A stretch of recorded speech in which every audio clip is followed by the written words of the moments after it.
We are back here at one of my favorite places in Miami, Max Time and Diamonds, owned and operated by my good friend, Mr. Max Haviv. He gave me a call, said he had some new watches in, so of course we rushed right over. Good to see you, brother. Yes, always. First of all, love your shirt. Thank you. Very awesome. You'll have to tell me where I can get one of those. Yes, of And course. before we look at all these watches, which I see in front of me, which looks awesome, what's on your wrist? I am wearing a 5131G. It is a world timer, but a little bit special because it has a enamel dial in the center per se. This is one of my favorite modern Pateks of all time. I remember the first time I saw one in person was about, I don't know, 15 years ago or so at a Red Bar in Miami that somebody was trying to organize, and he had just got the watch in, and I was so excited to see it. Still a grail of mine. Oh, such an awesome watch. Thank you. Maybe we'll do an even trade for my King Midas. For sure. Yeah, definitely. I would love that. I'm wearing a little bit of bling today, not my usual MO. This is a little different for you. But it just came in. The condition is fantastic. It's a third series reference, 4315. The last of the, I guess, jumbo asymmetrical King Midases with King Midas on the side. Really cool watch. I just picked it up. Sure. Anyways, we got a lot of stuff in front of us. Let's get to it. A lot of good stuff. A lot of good stuff, man. Yeah. I'm going to jump right to like the flashiest one where my eye goes first, which is the Cobra. So we have here, I think circa 1980s, maybe 90s, Audemars Piguet. They called this the Cobra. I think this one is the King Cobra. I think this is the biggest version of it. I'm not a huge expert on these watches, but they're so cool. I've sold a couple of them in my years. I've never seen one with a diamond dial, diamond hands. Look at those diamond hands. That is wild that they did this. White gold, I'm assuming? Yeah, fully white gold. Super cool watch. And you always got to check on these. Like the first thing you do is to make sure the bracelet's long enough, because getting links for this I think will be very cumbersome. Super cool watch, long enough bracelet, hallmarks, everything. Beautiful watch. Definitely interested in this. Surprisingly heavy, which... I mean, it's white gold, so I guess it should be a little heavy, but this is super cool. I'm just blown away by the diamond hands. Like the fact that they made something like this, it's such 80s opulence. I absolutely love it. And I'm not sure if this is the mid or the jumbo size. I know they made a smaller one because we've had the smaller ones. I think it's on the larger side. Larger side. I'm going to put this to the side because I'm definitely interested. I just need to do a little more research because not really our thing, but super cool. Really love it. All right, let's put that to the side for now. We'll go right next to the next flashiest thing, which is a solid gold 90s Panthère Cartier. This is a quartz model, but it's the jumbo size. And the great thing about these watches now is that you could get them for reasonable prices being a solid gold watch. Cartier is so hot. That Hansel's so hot right now. So they've even moved up a little bit in value. But there's still, in my opinion, a ton of value there, even with prices increasing. And it's not so like taboo to wear a quartz watch anymore. I think people are more understanding of the time and era that these were produced. And obviously, the price reflects it being quartz versus mechanical. Sure. And it's just a stylish watch that you could wear literally in every occasion. And what I really like about these two is that you could remove this bracelet. It's not an integrated bracelet, so you could put this on a leather strap if you wanted to tone it down a little bit in theory. But a super cool watch and just classic. Yeah. I think there's really no other way to put it, but just classic. Surprisingly, my wife wears one of these, but it's steel. It's the only watch she like consistently wears every day. Okay, so we have a few Datejust. I'm going to put those to the side for now. Let's jump to some sports Rolex here in the middle. Well, here's one on the end. So here, while this is in my hand, we see what looks like to be a very barn find Explorer. Yes, bought it from the original owner. Oh, wow, cool. Yeah. So this is a reference 1016. The crystal's a little fogged up, but you can see right away it has what we call a frog foot dial, meaning this is the first iteration of the 1016 matte dial. I call it a frog foot because it looks kind of like a frog foot the way the coronet is. So this should be a relatively early serial. Yep, 2.2, so circa 69, 70, right at the beginning of when 1016s transferred from a gilt dial to a matte dial. Certainly the guy wore it and used it. I don't think the crown even screws down. If I do buy this from you, your watchmaker will have to service for me. Of course. Change the crystal because it looks like crazed and cracked, and it has pins. Oh, even the spring bars are broken off. This is true barn find. He enjoyed it. Yeah. And what's cool is that it has the original Oyster 7206 bracelet with 58 end links. It looks like the inner clasp has been replaced with a service clasp at some point. Not a huge deal. You could find these blades to get a dated one, 68, 69, 70. Not super hard to find and replace it back. But otherwise, the condition on this watch looks really nice. I haven't looped it yet, but the dial, just from the naked eye, looks spectacular. Matching dial and hands, looks to be all original loom, strong case, doesn't look very polished. Really nice piece. Yeah. And it'll be nicer once your watchmaker cleans it up for us. Of course. So I don't think we have any other, we do have another Explorer, so we'll stick with Explorers. This is a reference 16570 with a tritium dial. So before they transitioned over to Swiss-made dials, Hull's case. I don't know the serials, but I'm assuming it's going to be early 90s, mid 90s kind of thing. Super cool watch. I don't know if it'd be for us just because we have a few in stock. Sure. But if anybody's interested in a, looks to be excellent condition, Explorer II, hit max up. Really nice. Maybe based on the price, we'll see. Could always buy more. You know, there's, dude, a lot of really good options. I don't know what I want to go with next. Let's transition away from sports just for a second and go to all these beautiful Datejusts that you have. Some of our favorite watches as an entry point for people looking to get into Rolex without breaking the bank and still having a classic watch that retains its value, is beautiful, can wear on any occasion. And you have 3 variations of a theme I see here because they're all Roman numeral dials. Yep, I have a thing for that. One of them with the so-called Buckley Dial, named so by the famous TikToker and influential watch dealer John Buckley, which is painted Roman numeral, should I say, whereas these are applied, so I guess technically they're not Buckley dials. I think only the painted ones are Buckley dials. Yeah. This is plastic crystal, so probably a non-quick set. Looks to be really nice. Clean. Nice, clean loom. The hands have aged a little darker, but solid piece. But for me, as nice as that is, I love the dial colors on these. These are both sapphire, by the way, so now we're transitioning a little bit later in the Datejust era to sapphire crystals, quickset movements, a little bit upgraded, a little bit beefier for Rolex. One with a white gold bezel, one without. I just love interesting colors and just like sleek looks. This one with a slate gray dial is absolutely stunning. It's one of my personal favorites. And this one is one of the crowd favorites, I guess you should say. It's one of the Datejusts that's requested of me the most, which is a cream dial. And I think these were born factory, but some of them age a little bit different in terms of the cream color. Some of them are like super creamy, some of them are lighter. But overall, beautiful watch on original bracelet. The whole works. Yeah, correct end links too. Correct end links. Really nice. Really nice piece. Honest watch. Honest watch.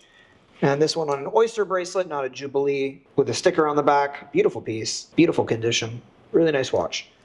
Okay, so definitely interested in all these Datejusts. So we'll table those. Let's save the rest of the Rolex for last, and we'll swap to a watch I wasn't expecting to see here from you. A little bit different. A little bit different. Yeah. We have a 1940s Lemania chronograph with a 15 TL movement, black military style dial. The going theory is that these were made for the military. They wanted black dials so that they wouldn't reflect at nighttime so people couldn't see where they were. These are actually really cool and popular because for the era they were quite large, 37 millimeters. Step bezel, all steel case, these olive pushers with an onion crown, and these crazy cathedral hands against a radium dial. Really beautiful watch. Surprised to see it here. The market for these watches used to be absolutely crazy. Yes. And now it's like calmed down a lot, over the past, let's say 3, 4, 5 years. So there's a lot of value here, I think, because you don't have to pay literally 5 figures to get these anymore. They're well under 10 grand now, whereas I kid you not, these used to be over 10 grand. It looks to be nice. Has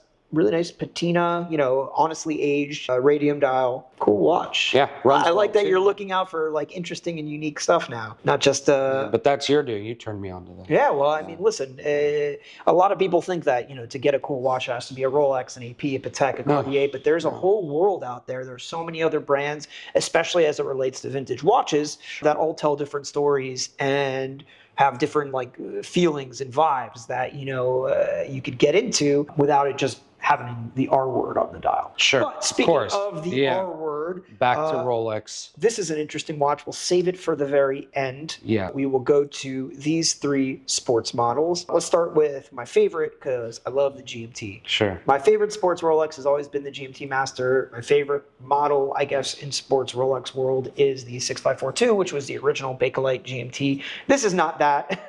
This is a little bit later. Yeah. It's a long E dial. 68, 69. I was just going to say it has to be late 60s, very early 70s, based on the dial, which is a long E dial, which just means the E in Rolex has all 3 lines equal. Later variations, the E was a little bit different and shorter, at least the middle part of the E. And it has a fuchsia bezel on it, which obviously draws your eyes in right away, the purple part on the bottom.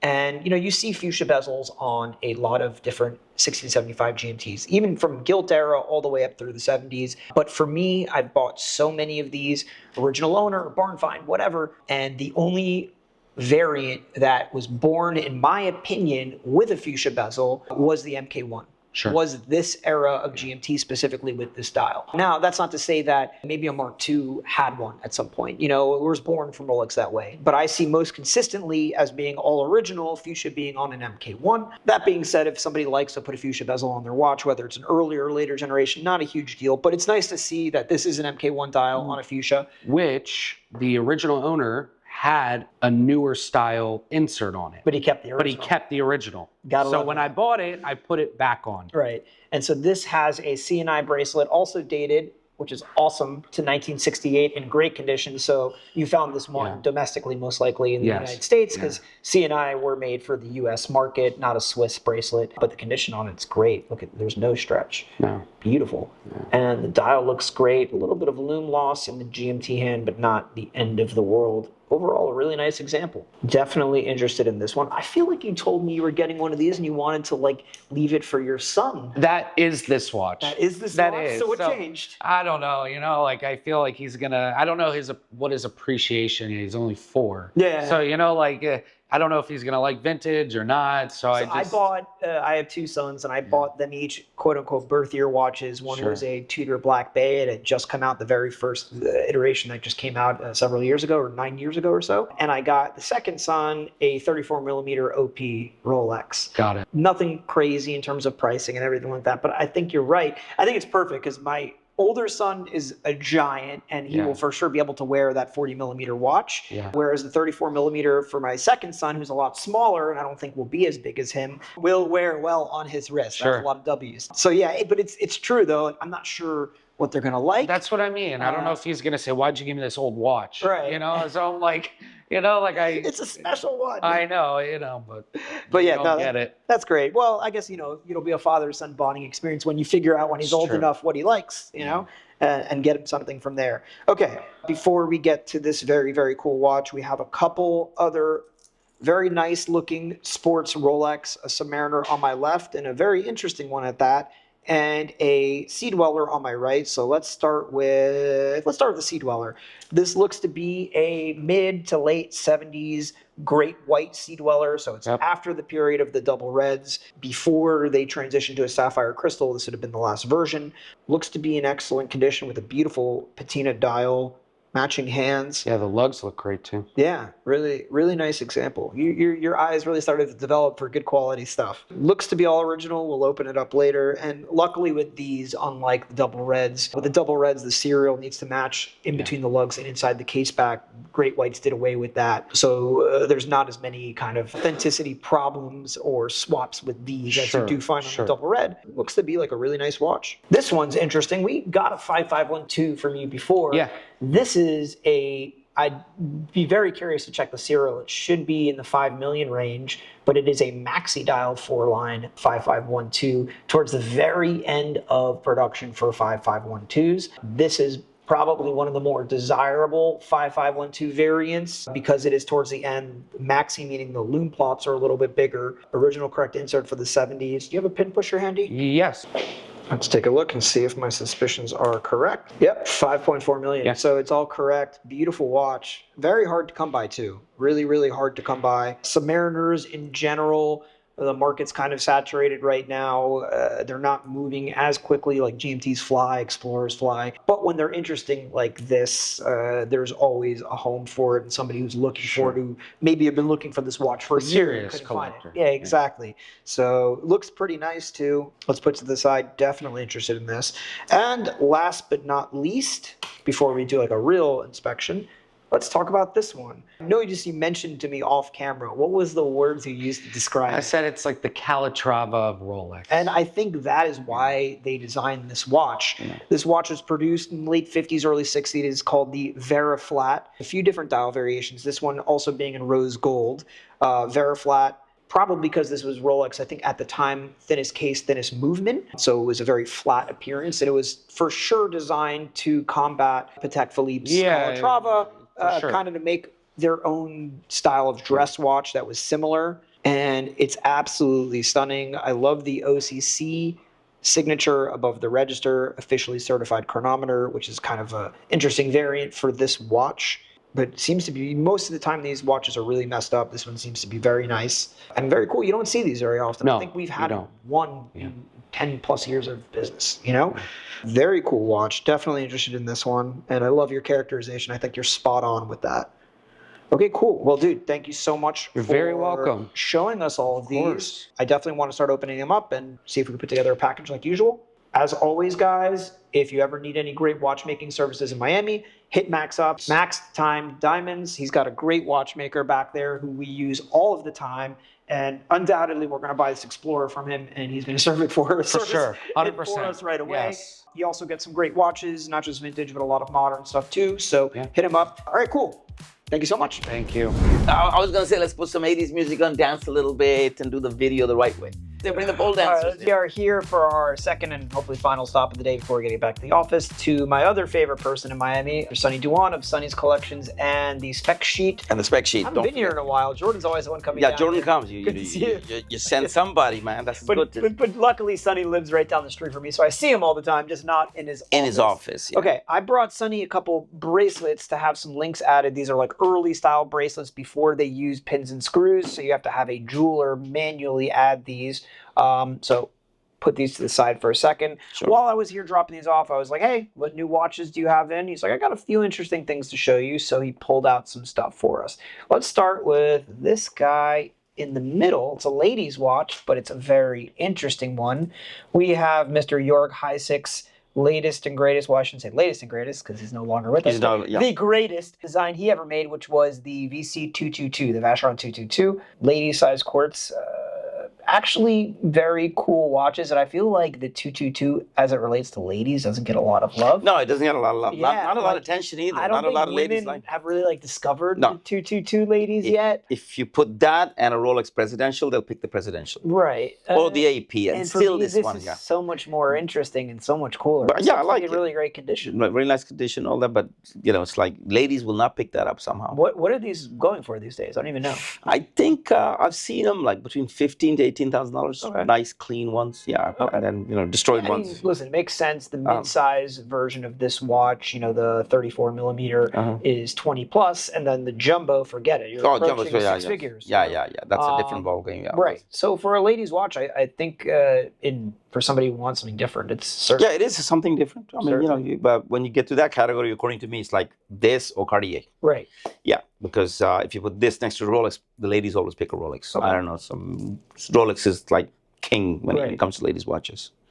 Yeah. Cool. Okay, I mean, I have a couple people I could show this to. Yeah, sure. If you got to take it. It's just cool to see it, It's in really nice shape. Yeah. Very nice shape. We have a two-tone mid-size in stock right now. Oh, okay. Not solid gold. This is great. Yeah. Speaking of solid gold watches, I asked you the other day for a president, so I guess this is why you pulled this out. Which reference is this? This is a 18238 double quick change. Oh, yeah. So 18238. 18238. Yeah. So 18238 double quick change. Early 90s, I would say. Just so everybody understands, again, double quicks. That means that you can change both calendar functions through the crown. Going forward changes the date.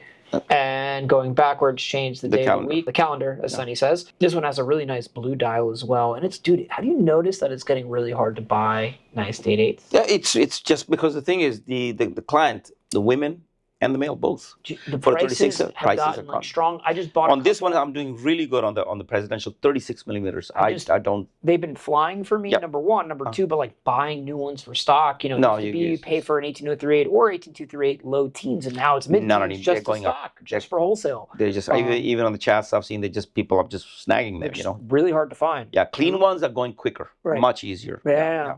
It's getting more difficult to find. We got a steel GMT, a 1675, and it's funny, we're just at Max talking about like different iterations of the dials. This one is a Mark II dial. We talked about a Mark I earlier, so this would have come right after that fuchsia you guys saw earlier in the video. Really nice case, black insert, so not as desirable as Pepsi. But you made choices in those days. Those days was easy. You walk in a Rolex store, say, I don't want this bracelet, they'll change the bracelet. I don't want this insert, they'll change it for you. Right. It was different in those days. It was like they will custom make the watch before you walk out. A really nice watch. Yeah, so it was a clean watch. Yeah. Clean watch. So just came in, then left quick.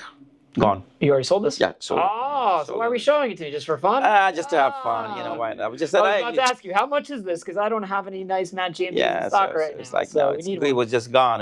It came in the day before, and then I had somebody who was looking for one. A pity it didn't come with good watches sell quick. Yeah, good watches.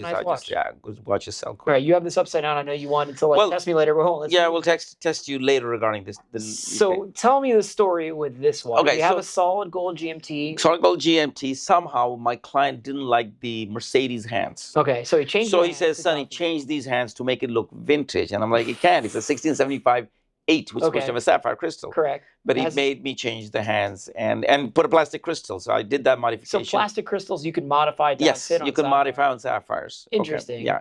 But then at night, now he's like, I think a year and a half later, he's like, I'm done. I want to sell it. Okay. So I got to buy it. So did he keep the original Mercedes hands? No, I have the original. Oh, okay. Cool. I have the original Mercedes hands and the original crystal. So, and what's the story with this the other thing is that the bracelet he added on to the bracelet, even though the mid buckle, the folding clasp, that is original, but all the sides, the links and everything, they're aftermarket. Okay.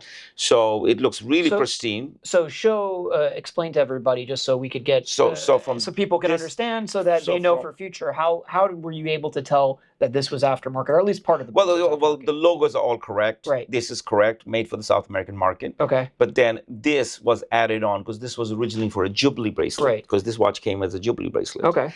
And South American bracelet. So, and they're really flimsy when, the South American bracelets.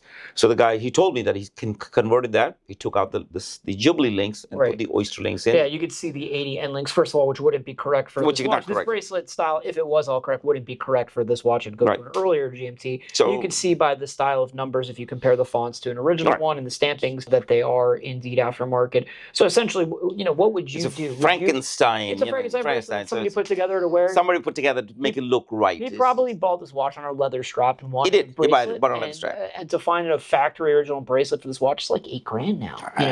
So I'm assuming this is considerably cheaper. But in my opinion, the bracelet's worth basically melt. I mean, you take off the clasp, you can still use the clasp. You can use the clasp, sell it separately, but at the end of the day, it is what it is. It's like I tell the guy, listen, I'll give you a price on the head separately, and I'll give you the price on the bracelet separately. So what did you do? Did you literally weigh? I got to weigh. That's why I have the machine here. I got to weigh them and see what the gold price is, what I can get on scrap, and I'll give them price based on that and based on the head. I would be interested in the watch if you could change the hands. Of course, I'll change. I cannot sell it like this. It looks weird looking like that. I can't sell it like that. But you know what? Listen, I'm glad you kept the original parts to it, the original hands, original crystal, and I'm also glad that he did what he wanted. He wanted a different look. That's what he liked. Yeah, he wanted the vintage look, but without spending the money. Yeah, but I think that's kind of cool. Make your watch your own, as long as you can revert it back to stock. This was easy. There was nothing breaking or anything, modification, nothing. It was just a matter of changing the hands. Right. Yeah. So, I think that's cool. He kind of made it his own, and he enjoyed it. And he made him happy. At the end of the day, these got to make you happy. Well, he could brag that he's got a gold GMT with plastic crystal and those Dauphine hands, which if that's something to brag about, sure. Well, everybody has their taste. Very funky. Yeah. All right, so what do we have face down? Upside down. This is to me still a mysterious watch. It's a Cartier. Okay.